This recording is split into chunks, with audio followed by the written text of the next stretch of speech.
My sister Kelsey lives in a small South Carolina town, and Hurricane Helene hit that whole area hard. She teaches first grade, and her school was out for a week and a bit because of power outages and because the buses couldn't complete their routes. Now, when school did resume, teachers and staff and students all alike were still in the thick of the storm's aftermath. But so many kids depend on the school for 2 meals a day that they went ahead and started as soon as they could. Now, Kelsey's first grade team got together to think through that first day back. What would the kids need most? Coloring sheets? A craft? Read alouds all day? They tossed it over, and the teachers went back to some wisdom that they had earned from the lockdown days of COVID, when we were still doing distance learning. Remember those days? Now, during that time, they had started this tradition, and they called it Miss Ya Mondays. And at the start of each week, it was a way to have the kids stay connected and engaged in each other's lives, even when they were separated and scattered. With Miss Ya Mondays, Kels explained to me, the kids still got a chance to just share anything and everything over their weekend. And of course, the kids loved this, and they needed it too. So after the storm, Kelsey suggested that the team just do an extended version of Miss Ya Mondays, instead of doing any formal curriculum at all. Even if it would take a couple of days, she maintained that this was the priority, to hear from the kids, just to let them talk about everything that was happening. They'd have a sharing time, and then they'd take what they call a brain break. I kind of love this. I want to give myself these regularly. You can too. And then they'd go back. Maybe they would shake out their sillies and dance around a little bit and then get back into it and have another sharing time with a prompt, very simply. Tell us what you want to share. Anything you want. Now, one kiddo, Carter, spoke right up. We still don't have power, he said. Now, many kids didn't either, and they responded so. And Carter inserted with Lee, but we still get to go to the Y to shower. This was big news in his house. Now, he also went on to explain that during the middle of the storm, his parents had gotten in a fight. Now, Kels injected in the telling of this to me that the kids really will tell everything. But Carter had overheard this fight. It upset him. Carter's dad felt like, in the midst of the storm, that he really did have to go to work. And Carter's mom was like, it's not safe. You need to stay home. But Carter's dad didn't want to lose his job. So he went. On the way, a tree fell down right in front of his truck. It barely missed him. That must have been scary, Kelsey said. Carter nodded. His dad did get home safely, and he didn't lose his job. Now, Jacob shared next. Jacob is Kelsey's heart, I'll just tell you. We hear about him all the time in my family. But Jacob has learning differences, and he navigates some behavioral challenges. He was having a really, really hard time with this storm. He told his friends that day that he'd been in his bedroom, and his mom had been in hers, and a tree had crashed through their roof in between both of their bedrooms. They were separated. Now, in the retelling, Jacob, he started to kind of panic again. He got upset because he was reliving the fact that he couldn't get to his mom. He screamed and he cried out. He kept explaining that finally his mom got to him and they were safe, but they were not able to live in their home anymore. Another kid went next. He said, well, we still don't have power, but thank goodness we have a generator. Kids experts on generators. Now, Haley shared next, and a tree had also come down on their house, and it had destroyed their entire kitchen and their roof. And she'd moved in with her aunt in another town. She was very sad that day because she was going to have to move away permanently. They couldn't go back to her house ever. And she was saying, I'll miss you, friends. And they each went around sharing their stories one at a time. The others listened, And I ask you, what could be more important learning than that? Not a thing.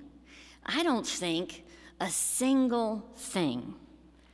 One story was yet to be told that day. One first grader was absent, Jermaine.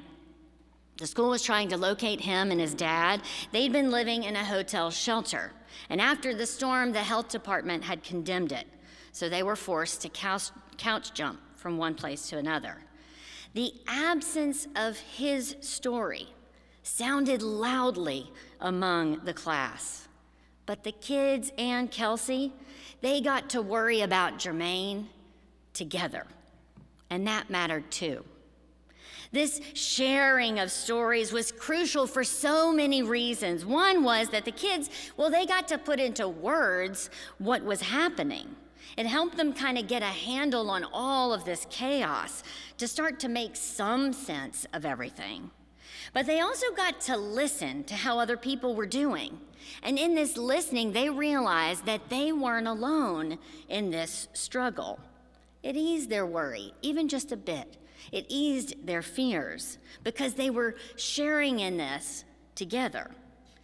The other important thing was that in the sharing, real needs were surfaced so that they could be acted upon, right? Help and support could be organized and given. Mark Yaconelli, in his book about stories, explains that storytelling is the most intimate form of communication. He writes, "It's a way of inviting a listener to enter into what we have known, what we have suffered, what we have overcome. And when we listen well to another story, it blooms within the body, creating an intimate connection between the teller and the listener."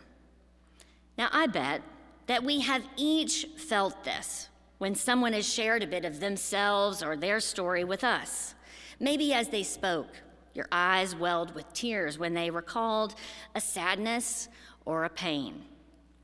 Maybe your heartbeat sped up when they got to an exciting part, or even when they faced some difficulty. But their words, they got a new life within you as they told their story. We can literally feel within us the reality of another's presence with storytelling. It's kind of incredible, if you think about it, that just as somebody is recalling a memory about their life, that you can burst into laughter, right? I mean, we take this for granted, but that's wild. It's wild that another's experience can make my stomach hurt in the hearing. There is this sacred tether that becomes established between us, a link forever. Because storytelling is a sacred transaction. We become bound to another by story.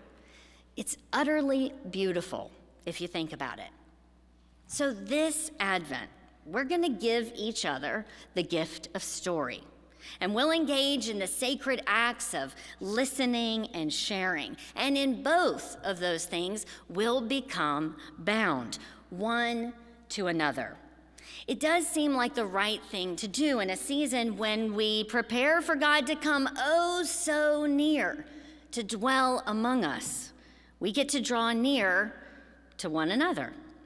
Our devotionals, our worship time, our connecting care session, our Vespers will all guide us to this holy work of connection. What a gift it will be. Now just think about this scripture today, this sassy Paul, as he writes the community in Corinth. He explains to them, you are a letter of Christ. A letter written not with ink, but with the Spirit of the living God, not on tablets of stone, but on tablets of flesh in the heart. Paul's reminding them that their lives are testimonies to the ongoing work of God's love and saving grace. Well, it's a good reminder to us too. Paul has a relationship with this community. They are close.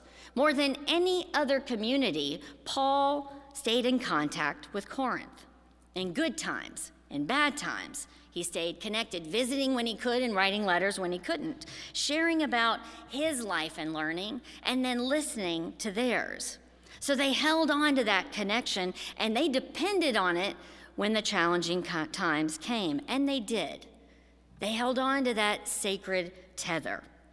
Now, in today's passage, Paul's telling them and telling us that the story of God continues to be written. It is being written in life letters by the Holy Spirit right now. And it occurs to me that a letter isn't a diary entry. You know what I mean? Like a letter has an intended audience. They are written to be read, to be shared, right? So I think that's our instruction right there. The living God is writing a story on our hearts. We're to share it, to tell it. Now I realize that coming to voice in courage and vulnerability is not easy. Certainly not for everybody, and it shouldn't be.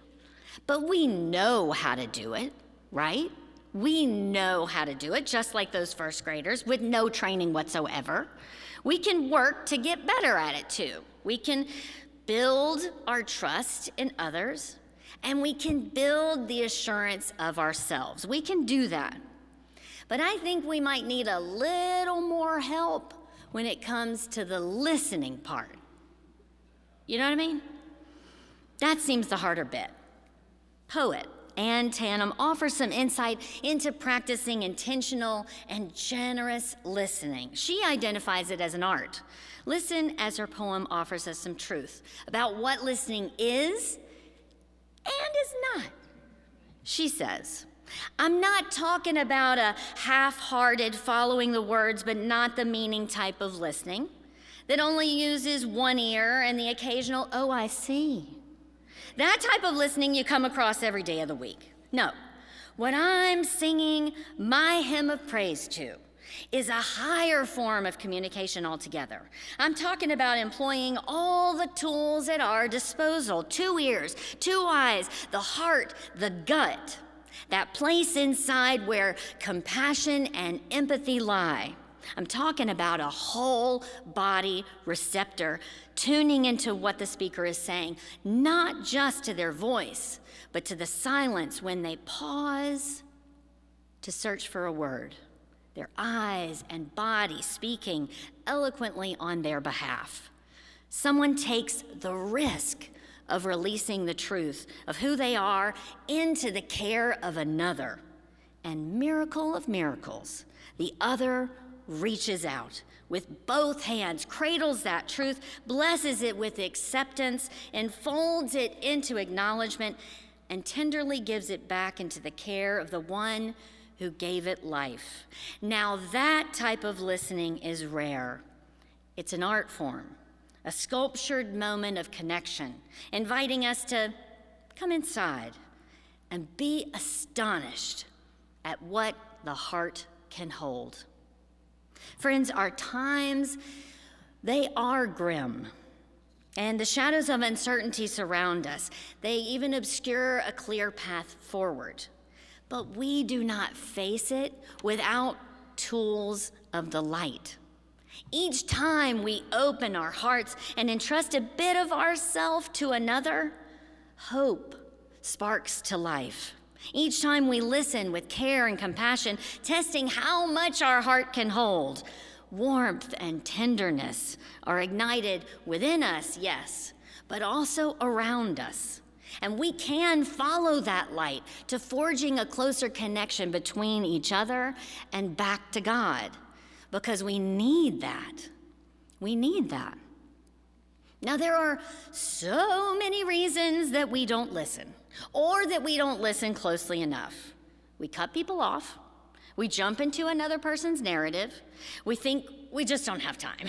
Or if we do have time, we don't have the patience. We struggle sometimes at not being the center of the narrative, at kind of shifting the attention away from us to another's concern. And look, all of that is normal because we are human. But I think sometimes that we don't ask or inquire about another's story, another's life, because we imagine that we are ill-equipped or that we might get out of our depth when we're listening to it. Because It can be hard to hear a loved one in pain. And it's not easy to listen to maybe a friend who is confused and stuck. We might ask ourselves, who are we to listen? But I would ask the question, who are we not to? Author Kelly Corrigan, in her book about the 12 hardest things she's learning to say, writes about this very obstacle to intentional listening. And she offers us this advice: be still. Be there. Be there, she says, and just listen. Don't think about clever, consoling words.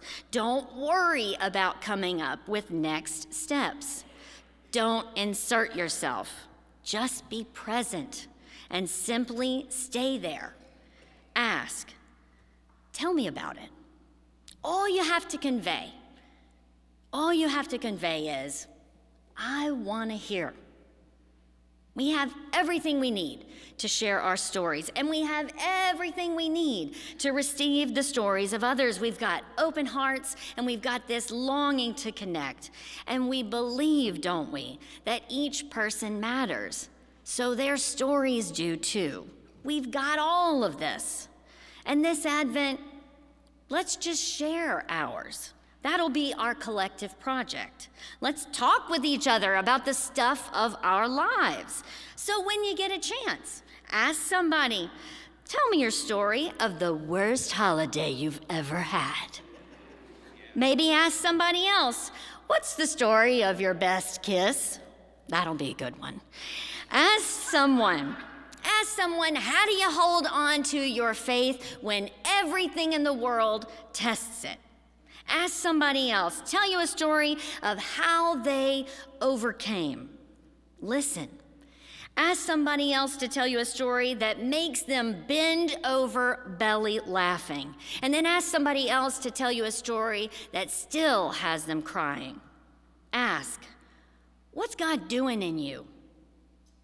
The sharing of it turns news into good news. And when you are blessed by another, when someone takes a step in faith towards you, opening up to share a little bit of them, a little bit of their story, receive them with care and gentleness, with patience and hope. We're going to try not to shy away.